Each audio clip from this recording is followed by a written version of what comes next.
Shocking showdown. Conservatives demand yendi to foreign workers. 15,000 firms exposed.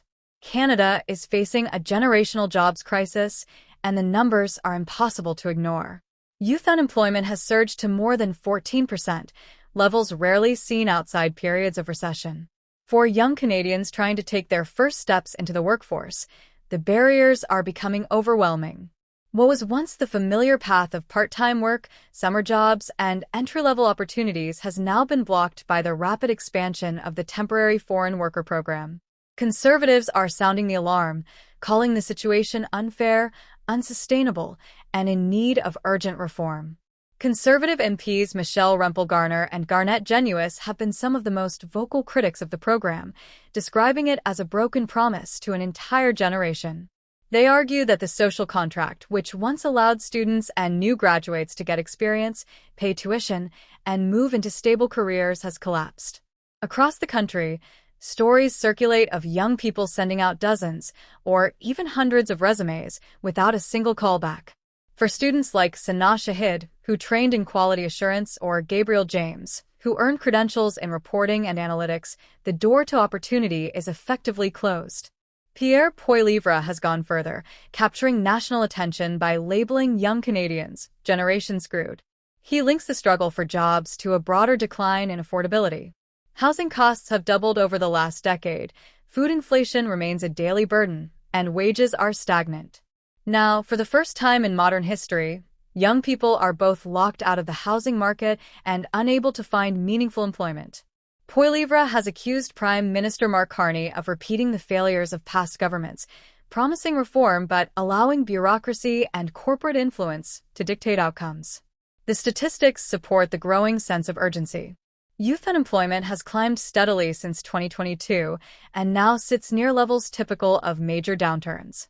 Teenagers aged 15 to 19 have seen unemployment rates jump dramatically, while young adults in their early 20s struggle to break into fields that once offered stable first jobs. It now takes many graduates twice as long to secure steady employment compared to only a few years ago. For parents watching their children drift without direction, the crisis is as much personal as it is political. The mechanics are straightforward but deeply troubling.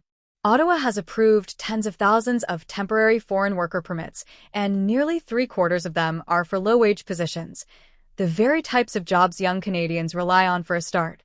When businesses are given a choice between hiring a local worker at a higher wage or bringing in someone at lower cost, many predictably choose the cheaper option.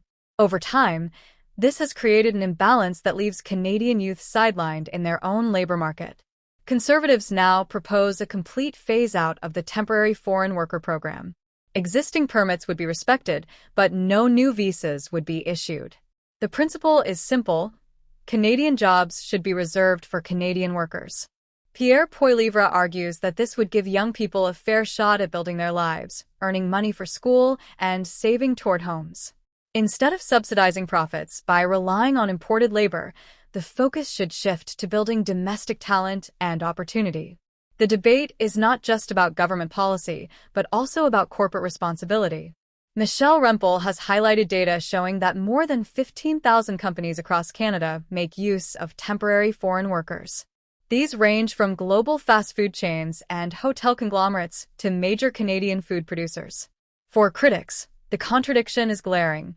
How can corporations wave the maple leaf in marketing campaigns while refusing to prioritize Canadian workers?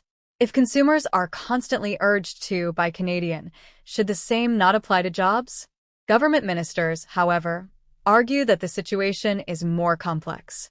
Employment officials insist that certain industries, particularly agriculture and care services, depend on foreign labor to survive. They point out that in regions with severe labor shortages, Canadian workers often do not apply for these jobs at all. Critics push back, suggesting this is a self-fulfilling prophecy. Wages and conditions remain unattractive precisely because employers are able to rely on a steady stream of foreign workers instead of raising standards to attract Canadians. The broader economic context makes this debate even sharper. Canada continues to face weak productivity growth, high household debt, and deepening inequality. Housing remains unaffordable in major cities, with average homes costing well beyond the reach of most young families. At the same time, inflation has eroded wages, forcing young people to juggle part-time gigs, student loans, and rising rent. The temporary foreign worker program may not be the sole cause of these challenges, but for many Canadians it has become a symbol of a system that prioritizes corporate profits over local opportunity. Supporters of reform argue that Canada must invest directly in its youth through job training, apprenticeship programs, and targeted incentives for businesses that hire locally. They believe that phasing out the TFW program could be paired with policies to help young people transition into essential industries, from construction and hospitality to agriculture and healthcare. By doing so, the country could address both unemployment and chronic labor shortages without relying on foreign labor as a permanent solution. For the Conservatives, this is not only a policy issue, but also a defining political battle. They see the crisis as a chance to rally younger voters who increasingly feel excluded from the promise of Canadian prosperity. Liberals, by contrast, argue that the solution cannot be as simple as eliminating a program and that broader structural reforms must accompany any changes. The result is a high-stakes confrontation over the future of Canada's workforce and its youngest citizens. What is clear is that the temporary foreign worker program has become a lightning rod in Canadian politics.